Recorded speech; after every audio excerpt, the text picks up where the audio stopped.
మరియు పరిసర ప్రాంత ప్రజలకు గొప్ప శుభవార్త. అమృత క్లినిక్, కురిచేడు రోడ్డు, దర్శిలో కంటి డాక్టర్ చే నిర్వహించబడుతున్న ఏకైక హాస్పిటల్. వైద్య వృత్తిలో విశేష అనుభవం గల doctor T Padmaja, MBBS MS ophthalmology. మా వద్ద కంటికి సంబంధించిన అన్ని రకములైన సమస్యలకు అధునాతనమైన వైద్య పరికరాలతో వైద్యం చేయబడును.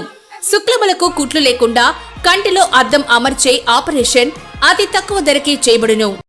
దర్శి మండలం తూర్పు వెంకటాపురం ఎస్సీ కాలనీలో ప్రజలు గుక్కెడు తాగునీటికి నోచుకోని పరిస్థితి అతి దారుణం, అతి బాధాకరమైన విషయం. జలజీవన్ పథకం క్రింద వెంకటాపురం ఓసీ ఏరియాలో ఓవర్ హెడ్ ట్యాంక్ నిర్మించారు. అక్కడి నుంచి 1 కిలోమీటర్ దూరంలో ఉన్నటువంటి ఎస్సీ కాలనీకి పైపులు వేసి ఇంటింటికి కొళాయిలు చాలా కాలం క్రితం ఏర్పాటు చేశారు. కానీ నేటికి కొళాయిలకు నీటి సరఫరా ఇవ్వకపోవడంతో కొళాయిలు వృధాగా మిగిలిపోగా ఎస్సీలు తాగునీటికై తహతహలాడుతూ ఇబ్బందులు పడుతున్నారు. పైపు లైన్లు వేసి చాలా కాలం అయినప్పటికీ ఎందుకు నీటి సరఫరా ఇవ్వలేదో అర్థం కాని విషయంగా మిగిలిందని ఆరోపణలు వినిపిస్తున్నాయి.